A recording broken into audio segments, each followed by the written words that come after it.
오늘 함께 보실 하나님의 말씀은 잠언 11장 15절 말씀입니다.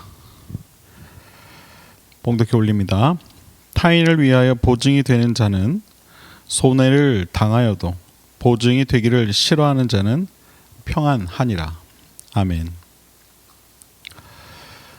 정말 용기 있는 사람은요, 자신이 해야 할 일과 또 하지 않아야 할 일에 대한 분명을 가진 사람입니다. 내가 해야 할 일에 대해서는 그 책임을 질 줄 알아야 하고, 하지 않아야 할 일에 대해서는 분명히 거절할 줄 아는 사람이 정말 용기 있는 사람이라는 것입니다. 이러한 기준은 우리 신앙에도 분명히 필요합니다. 여러분, 우리 신앙의 기준이 무엇이라고 생각하십니까?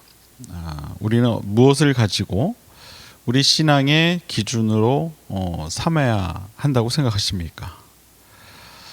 답은 분명히 정해져 있죠. 바로 이 성경 말씀입니다. 하나님의 이 말씀인 성경에 대한 분명한 지혜, 그리고 이 확신이 없이는 우리는 이 세상을 살아갈 때에 신앙을 온전히 지키기 힘든 것이 사실입니다. 말씀에 대한 확신, 그리고 그 말씀으로 인해 얻게 되는 그 지혜가 우리 삶에 있어서 참 중요한 그러한 기준이 된다라는 것입니다.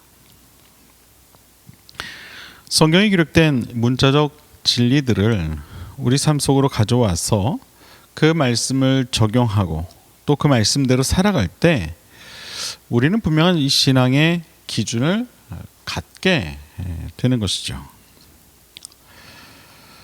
신앙은 말씀으로 지킬 수 있습니다. 에베소서 6장 13절 이하를 보면 이에 대해 사도 바울도 우리에게 이런 교훈을 합니다. 그러므로 하나님의 전신 갑주를 취하라. 이는 악한 날에 너희가 능히 대적하고 모든 일을 행한 후에 서기 위함이라. 그런즉 서서 진리로 너희 허리띠를 띠고 의의 흉배를 붙이고 평안의 복음에 예비한 것으로 신을 신고 모든 것 위에 믿음의 방패를 가지고 이로써 능히 악한 자의 모든 화전을 소멸하고 구원의 투구와 성령의 검, 곧 하나님의 말씀을 가지라. 사도 바울은 이 말씀을 통해 우리가 이 세상을 살아갈 때 필요한 삶의 기준을 분명히 할 것을 권하면서 그 기준의 원칙이 되는 바로 이 하나님의 그 말씀, 즉 복음, 그 복음의 중요성을 강조하고 있습니다. 사도 바울은 이야기합니다. 성령의 검, 곧 하나님의 말씀을 가져야 한다. 사도 바울은 하나님의 말씀을 검, 성령의 검으로 그렇게 표현했습니다. 검이 뭡니까? 칼이죠, 칼. 전투에 있어서 자신의 생명을 지킬 수 있는 가장 적극적인 도구가 바로 이 검입니다. 검은 전투에서 상대를 쓰러뜨리기 위한 도구이기도 하죠. 싸움에서는 상대방을 쓰러뜨려야 내가 살 수 있는 법입니다. 그러므로 이 세상으로부터 나의 영혼을 지키기 위해서는 반드시 성령의 검, 곧 하나님의 말씀이 필요하다는 이야기입니다. 성도는 바로 이런 이 말씀에 대한 분명한 기준이 있어야 한다는 것이죠. 그래야만 세상을 살아갈 때에 어떠한 시험과 유혹 속에서도 흔들리지 않을 수 있게 되는 것입니다. 신앙을 지켜줄 수 있는 분명한 기준이 바로 이 말씀에 있다는 것이죠. 뿐만 아니라 우리는 세상을 살아갈 때에 어떠한 세상의 기준도 지킬 필요가 있습니다. 세상의 기준을 우리는 법이라고 이야기하죠. 법. 우리나라는 법치 국가입니다. 법으로 다스리는 국가이죠. 대한민국 국민은 누구나 반드시 그래서 이 법을 지켜야 합니다. 법은 국민의 생명과 권리를 지켜주는가 하면 사회의 안녕을 또 유지시켜 주죠. 법률가 이 울피아누스는 이 법에 대해 이렇게 정의를 내립니다.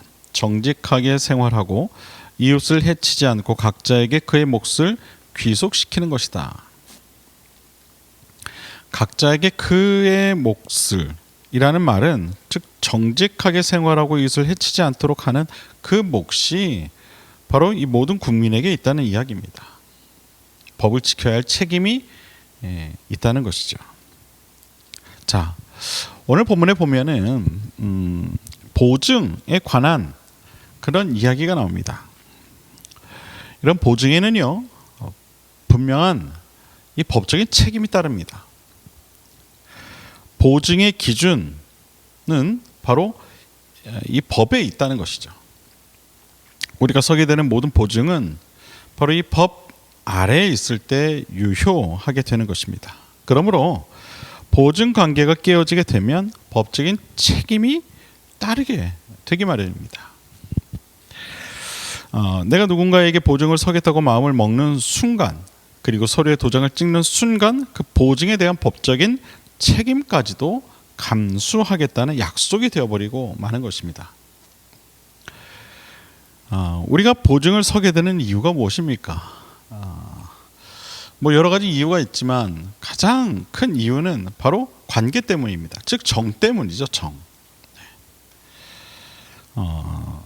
더 자세히 이야기하면 우리가 누군가에게 보증을 선다라는 것은 그를 신뢰하고 또 그와의 관계를 계속 유지하고 싶기 때문에 그 보증을 서게 되는 것입니다. 문제는 바로 여기에 있습니다. 여러분 법이라고 하는 것과 정, 이 관계라고 하는 것에는 어떤 보이지 않는 갭이 존재합니다. 차이가 있다는 것이죠. 거리가 있다는 거예요. 법은 선악이 분명합니다. 기준이 명확하다는 것이죠. 맞으면 맞고 틀리면 틀리다라는 거죠. 하지만 정 혹은 관계는요, 그것이 애매합니다. 선과 악이 애매하고요, 그 기준도 명확하지가 않습니다. 맞고 틀리고가 상황에 따라 달라질 수가 있습니다. 법은 변함이 없죠. 모든 사람에게 항상 일정한 법을 적용합니다. 대통령이라고 해서 법을 안 지켜도 되고, 또 그냥 일반 서민이라고 해서 꼭 모든 법을 다 지켜야 하고, 물론 다 지켜야 하는 것이 맞지만 어떤 사회적 신분에 의해 차별이 생길 수 없다라는 겁니다. 그러나 정이라든가 관계는 변하는 것입니다. 사람의 마음, 또 사람은 늘 변하기 때문이죠. 좋을 때가 있으면 나쁠 때가 있기도 하는 것이죠.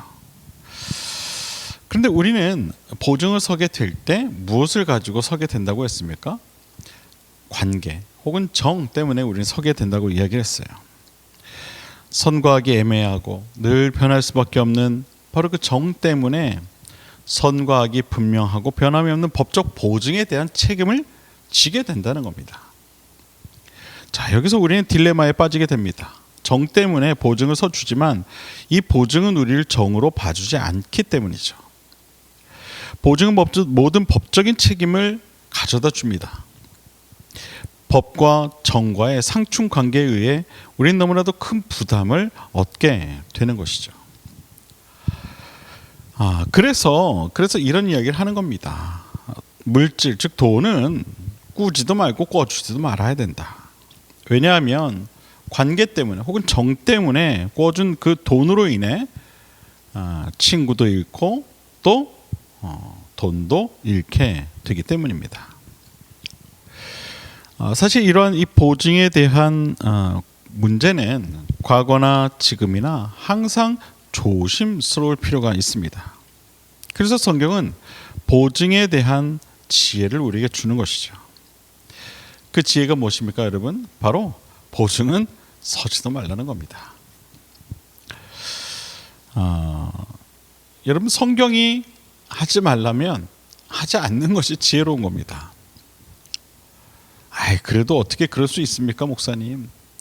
제가 알고 지내온 세월이 있는데 그 친구가 너무 어려운 상황이 돼버렸는데 어떻게 그럴 수 있습니까? 물론 그럴 수 있죠. 그러나 성경은 우리에게 보증은 하지 말라는 거예요. 정을 저버리게 될 때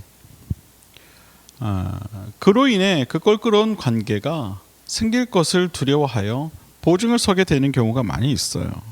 그러나 여러분, 그건 지혜로운 방법이 아닙니다.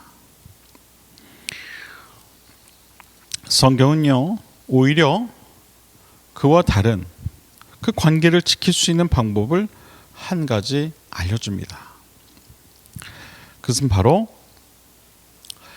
보증을 설 바에는 차라리 너에게 빌려줄 돈을 그냥 그럴 돈이 있다면 그래서 그냥 주라, 그렇게 이야기하고 있어요.